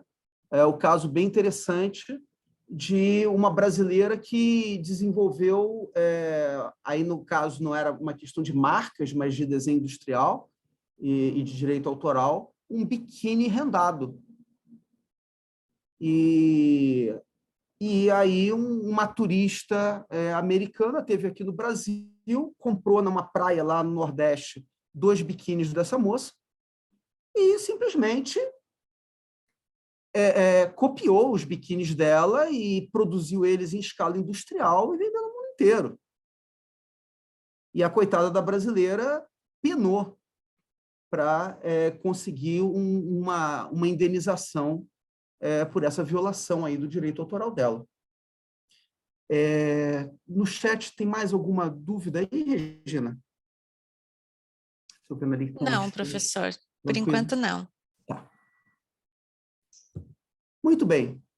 Problema 4, já caminhando aqui para o nosso final, gente. Problema 4, má vontade do dono do metaverso em relação a um titular de uma determinada marca. Então, a gente tem que imaginar, né, que o metaverso, nós vamos ter vários metaversos, cada metaverso pertence a uma empresa.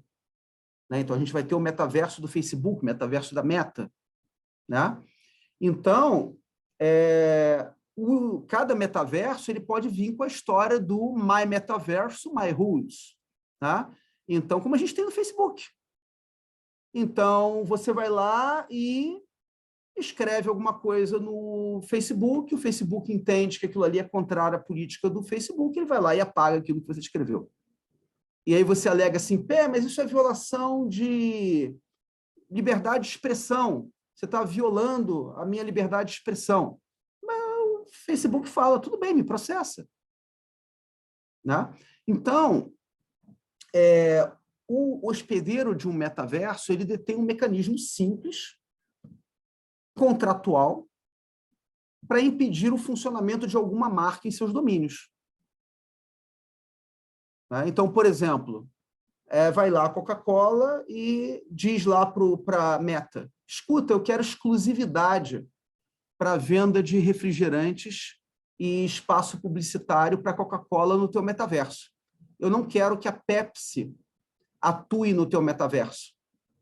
A Meta diz, quanto é que você me paga? Sei lá, 2 bilhões de dólares por ano. Beleza, combinado. Né? Então, assim como um determinado metaverso ele pode tranquilamente proibir o funcionamento de determinadas marcas dentro do seu espaço, ele tem esse direito, tranquilamente. Né? Várias outras questões podem vir desse poder. Né? Ele pode, por exemplo, oferecer exclusividade para o caroneiro, em detrimento da empresa lesada. Então, digamos, a questão aí da Hermès, da marca Birkin, é uma questão que ainda não está decidida pelo judiciário. Poderia, por exemplo, o metaverso dizer assim, olha, aqui a única marca Birkin que a gente aceita é a marca Birkin do artista plástico. Não vamos aceitar a marca da Hermès. Ele pode fazer isso. Não existe nenhuma decisão judicial dizendo o contrário. A marca Meta Birkin está registrada, ele pode proibir o funcionamento da Birkin da Hermès no espaço dele. Né?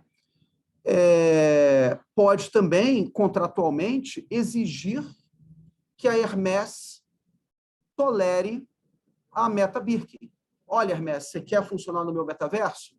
Beleza, eu recebo uma boa comissão aí desse artista que vende a Meta Birkin. Então, você pode funcionar aqui, a Hermès pode funcionar no meu metaverso, mas não atrapalha o artista, não. Deixa ele vender as Meta Birkins, tá? E aí eu deixo você funcionar aqui.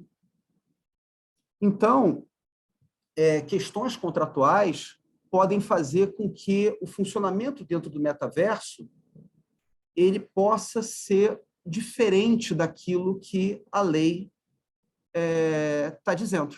Até, claro, que eventualmente possa surgir uma decisão judicial que influencie isso daí.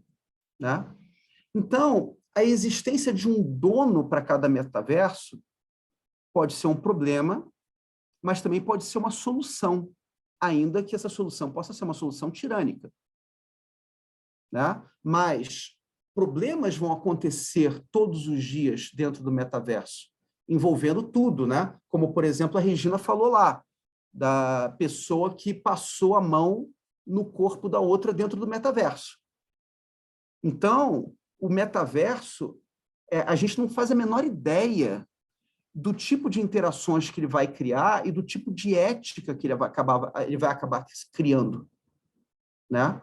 Então, o que eu posso fazer no metaverso? Eu posso xingar uma pessoa, eu posso contar fofoca dela, eu posso bater nela, eu posso empurrar ela, né?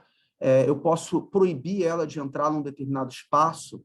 O que vai ser a ética? Eu estou quieto lá no metaverso e aí uma pessoa vem conversar comigo. Eu não quero conversar com ninguém, eu quero ficar quieto olhando aquele lago ali, né? A pessoa pode vir conversar comigo, eu não quero que ela converse comigo, né? Então, uma série de coisas que a gente não pode nem imaginar, a gente vai ter que criar uma nova ética, né? Então, hipótese número 1. Então, assim, a gente falou de problemas, né? Então, as empresas e suas marcas, é uma hipótese, não estou dizendo que vai acontecer isso. As empresas e suas marcas acabaram sendo regidas muito mais pelos contratos de adesão para funcionarem dentro do metaverso do que pelas leis dos países onde se situam os usuários e as empresas. O dono do metaverso, ele poderá ter uma equipe para resolver os conflitos de uma forma muito mais rápida do que o poder judiciário. E essa resolução de conflitos ela pode ser impositiva, como acontece hoje no Facebook, ou por arbitragem. As empresas insatisfeitas, então, terão que recorrer ao judiciário, eventualmente ao foro de eleição do contrato, porque, veja lá, uma coisa é eu, Marcos, como usuário do metaverso.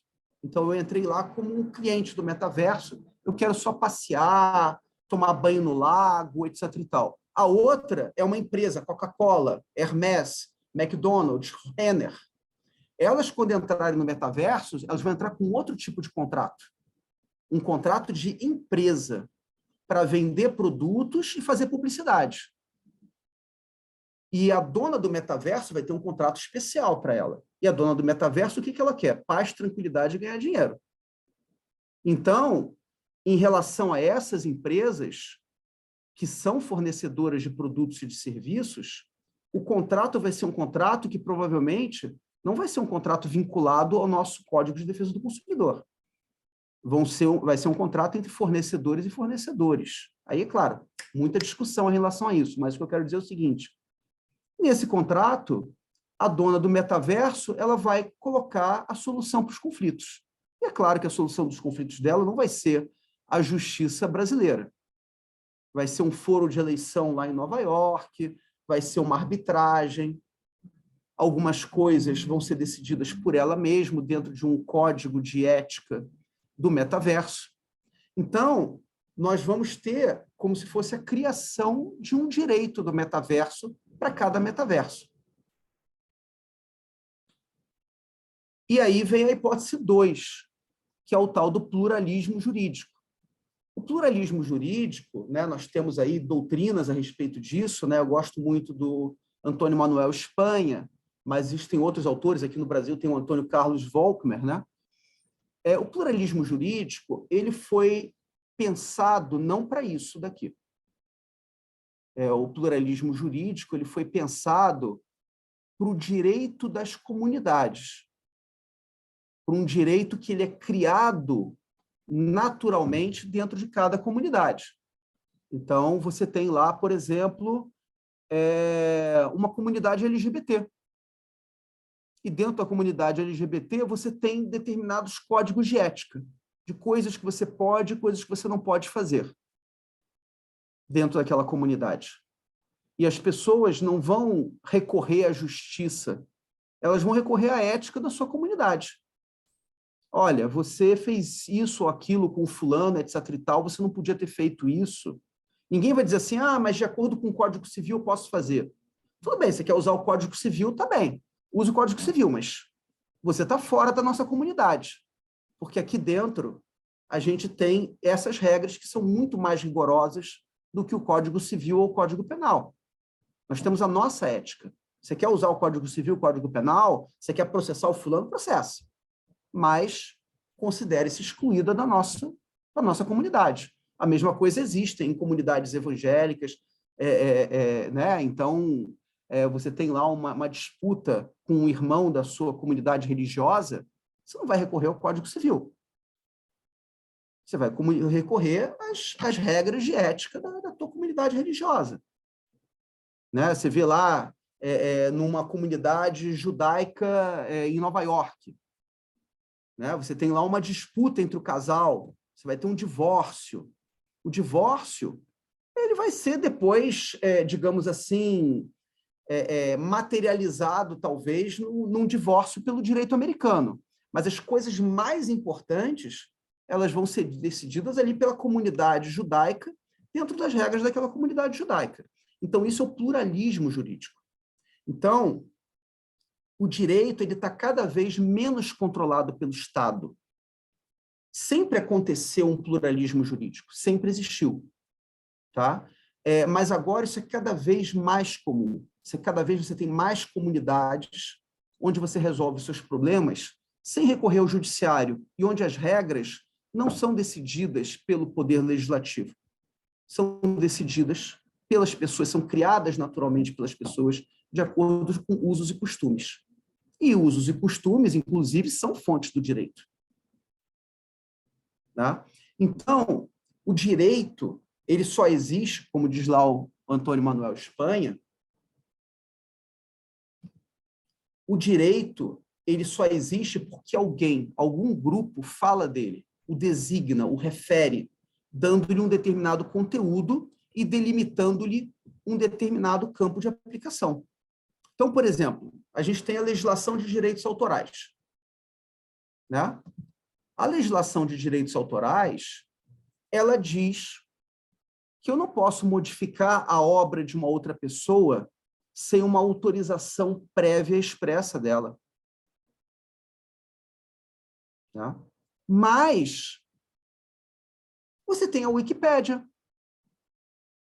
Na Wikipédia eu vou lá e crio um verbete, o meu verbete está protegido por direitos autorais. Eu sou autor daquele verbete. Mas na prática da Wikipédia, o professor Luiz Alexandre, ele pode daqui a 2 horas entrar no meu verbete e dizer assim, eu não gostei do jeito como o Marcos definiu isso daqui. Eu vou trazer uma definição maior. Pelo direito autoral, o professor Luiz Alexandre teria que pedir autorização para mim para modificar o meu verbete. Mas, pelas regras da comunidade Wikipédia, eu quero que o meu verbete seja melhorado. Eu quero que outras pessoas entrem lá e melhorem o meu verbete. A minha comunidade Wikipédia precisa disso para viver.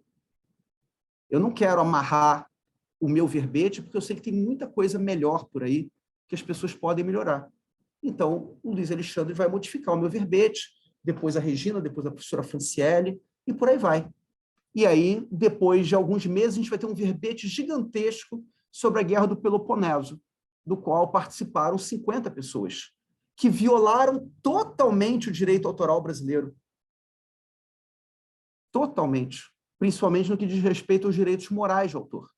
Mas eu nunca vi uma ação judicial envolvendo violação de direitos morais de autor, não envolvendo a Wikipédia. Né? Até em coisas mais grosseiras. Né? Eu fiz um mapa sobre a invasão da Holanda em 1672 pela França. E foi lá alguém e tirou meu nome do mapa. Violação de direito moral. Deixei para lá, faz parte da comunidade da Wikipédia. A pessoa achou que não era o caso de colocar lá o nome do autor. Deixa para lá. Então, isso é o pluralismo jurídico. Tá? Eu posso até, eventualmente, apagar lá aquele mapa e colocar o meu mapa de novo com o meu nome. Posso fazer isso, se eu quiser. Tá? E, se eu começar a brigar com esse cara da Wikipédia, o que já aconteceu, eu já tive. Eu colaborava com a Wikipédia. Eu já tive um problema sério com um membro da Wikipédia. E aí vem alguém lá e faz a intermediação. E diz assim, não vamos brigar não, vamos resolver isso assim assado e pronto. Chega a ser uma solução. E a própria Wikipédia resolve o problema. Tá? Então, o que a gente pode imaginar como uma outra hipótese é que o próprio metaverso ele vai criar o seu próprio sistema de solução, né? Mas aí vocês vão dizer assim, sim, mas é diferente do pluralismo jurídico clássico. Que o pluralismo jurídico clássico, o direito, ele nasce do convívio entre as pessoas. Como é o caso da Wikipédia. Já no metaverso, você tem um dono do metaverso. E o pluralismo jurídico ele vai existir, só que ele vai ser tirânico. Eu acredito que, inicialmente, ele vai ser tirânico. Só que, voltando aqui ao Espanha, e já estou quase terminando, gente, o Espanha nos diz o seguinte, olha, um direito regula um espaço de convívio, de acomodação de expectativas, de compatibilização de interesses. Acomodação de expectativas e compatibilização de interesses. Se o pluralismo jurídico no metaverso ele for tirânico, as empresas que estão indo para lá e os consumidores que estão indo para lá, os usuários, os avatares, eles não vão ter as suas expectativas acomodadas. E as empresas, eventualmente, não vão encontrar ali um ambiente agradável para elas exercerem as suas atividades. E elas vão, então, começar o quê? Uma atividade de pressão. No Facebook, se as pessoas começarem a se incomodar demais com a censura do Facebook, as postagens das pessoas, as pessoas vão procurar um outro ambiente, um Instagram, uma outra comunidade onde elas se sintam mais livres. E o Facebook, eventualmente, um dia pode morrer, como aconteceu com o Orkut. Né? Então, se os mecanismos de solução de controvérsias do tirano do metaverso não forem adequadas para que as empresas exerçam as suas atividades e para que as pessoas encontrem ali aquilo que elas buscam, como existem vários metaversos, as pessoas vão migrar de um metaverso para o outro e vão reduzindo as suas atividades naquele onde a atividade de solução de controvérsias, no caso das marcas, for mais tirânico, mais inadequado. Né? Então, eu acredito que, saindo de um momento inicial que vai ser tirânico, com o tempo, as soluções para os problemas do metaverso vão cada vez mais migrar para soluções onde você tem uma participação maior das empresas e das comunidades na solução dessas controvérsias. É uma hipótese, posso ser totalmente desmentido daqui a alguns anos. Né? Então, no metaverso, com empresas de diferentes países, oriundas de diferentes ordens jurídicas, mesmo o dono do metaverso precisará compatibilizar seu poder e seus interesses com as melhores práticas voltadas à ética e aos costumes que irão surgir naturalmente. Tal como ocorreu com o direito marítimo, tal como ocorre entre as comunidades de gamers, de programadores de computador, na Wikipédia. Né? Você tem comunidades de programadores em que a pessoa chega lá e diz assim, gente, eu estava fazendo aqui um joguinho, mas agora eu estou fazendo meu doutorado, não tenho mais tempo de fazer esse joguinho, eu estou colocando aqui o meu programa de computador aqui na comunidade para vocês fazerem sugestões, quem quiser continuar o programa, fique à vontade. Né? Então, isso acontece bastante. E aí, uma outra pessoa vai lá e continua fazendo aquele programa. Como aconteceu, aliás, com aquele... meu Deus do céu, o Pinguim, né? Não, qual é o nome daquele programa que foi desenvolvido lá pelo finlandês para competir com o Windows? Linux. Linux. Né, o Linux ele é um programa aberto para modificações. Né? E aí você vai ter o Linux versão brasileira e tudo mais, dentro de uma ética que é totalmente diferente do direito autoral e das legislações sobre problemas de computador. O Linux, o desenvolvimento do Linux não encaixa de jeito nenhum com o direito autoral brasileiro, da maioria aí dos países. Mas ele se desenvolveu e ele tinha um valor comercial. Né? Muito bem. Então, gente, isso daqui foi só uma palhinha do que a gente pode discutir, né? seja em relação às marcas, direitos autorais, desenho industrial, né? E o próprio convívio das pessoas, né? Como é que vai ser o desenvolvimento da ética, como é que vão ser resolvidos os conflitos entre as pessoas. E, é claro, o metaverso ele vai criar coisas que a gente nem pode imaginar, né? Esse vídeo do Zuckerberg é interessante você assistirem, porque é claro que ele não quer falar de problemas, ele quer falar de soluções, mas quando ele fala de soluções, vocês pescam as preocupações que ele já tem, né? Como, por exemplo, a questão do direito de imagem. Se eu tirar agora uma fotografia aqui da professora Franciele, eu não posso usar essa fotografia da professora Franciele do jeito que eu quiser, porque tem o direito de imagem da professora Franciele. Só que a gente vai ter também, em breve, o problema do direito de imagem do meu avatar.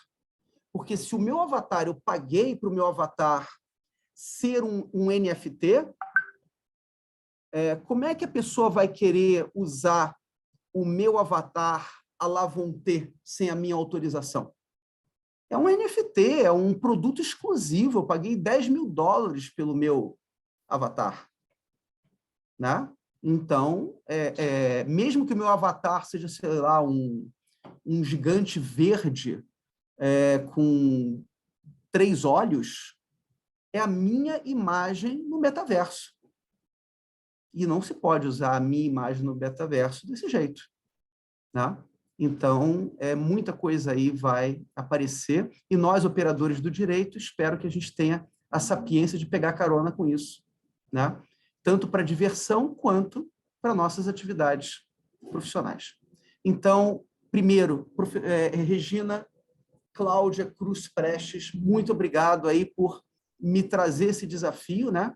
E para esse teu TCC, que vai ser um artigo aí que a gente vai escrever, que eu acho que vai ficar bem bacana, ou vários artigos, porque eu acho, Regina, que a gente vai ter que escrever vários artigos, não vai dar para escrever um artigo só, né? Obrigado ao NEAD, ao professor Luiz Alexandre por nos receber, né? Professora Franciele pelas suas perguntas, sem as quais a apresentação não teria tido o mesmo sabor, né? E meus colegas aí presentes do NEAD, muito obrigado por essa manhã de sábado. Excelente, professor. Cumprimentar a Regina, a todos aqui presentes. É interessante dizer isso, né? Mas nós estamos vivendo em um momento que talvez só tenhamos um grau de comparação com a época das grandes descobertas do século XVI.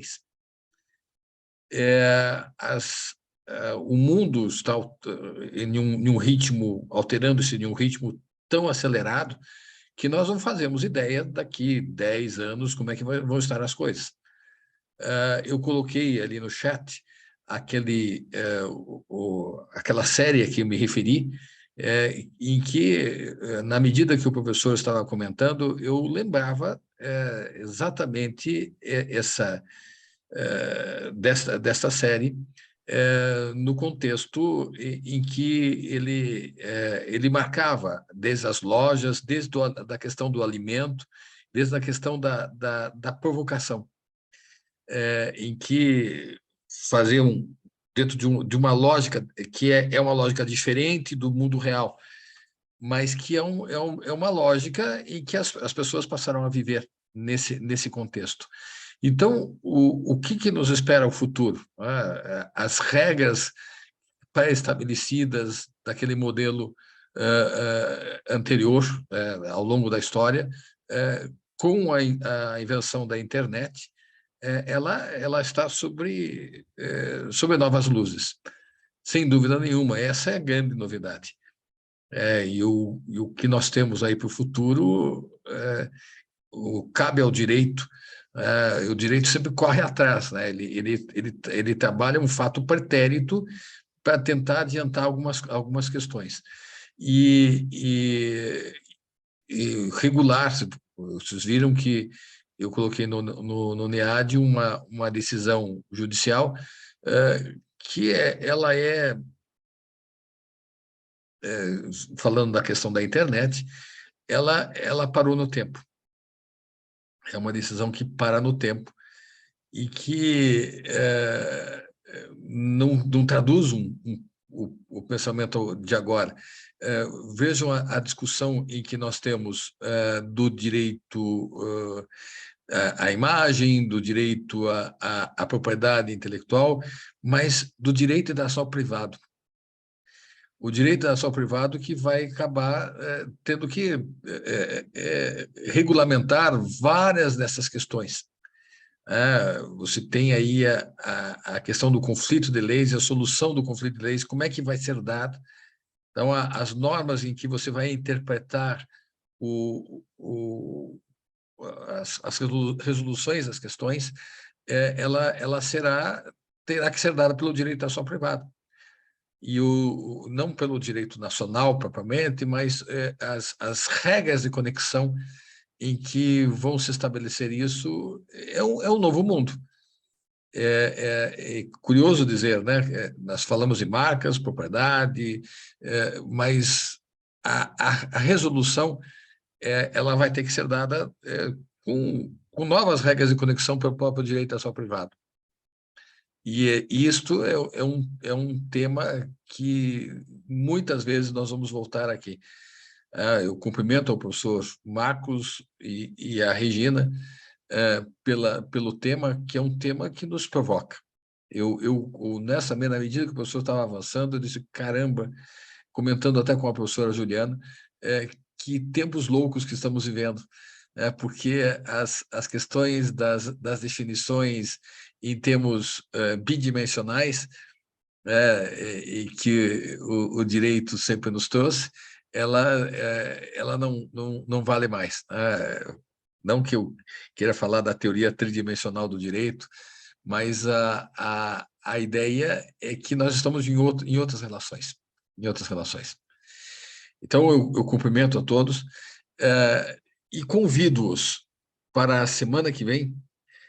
Temos um tema dentro da linha de pesquisa que o NEAD trabalha. Lembre-se que são 4 linhas.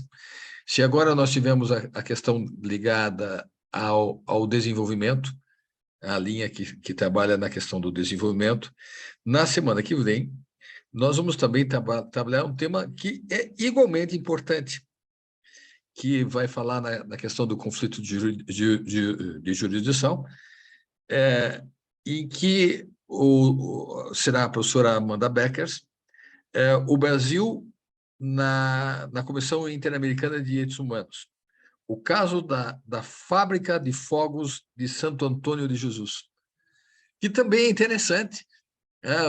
São vários aspectos que nos colocam em xeque e faz com que o NEAD tenha essa visão múltipla, esse pluralismo jurídico, como falou o professor Marcos. Então, a semana que vem, eu os convido a exatamente adentrar num tema igualmente poderoso, e que suscita a nós várias interrogações, e que certamente será muito bem-vindo.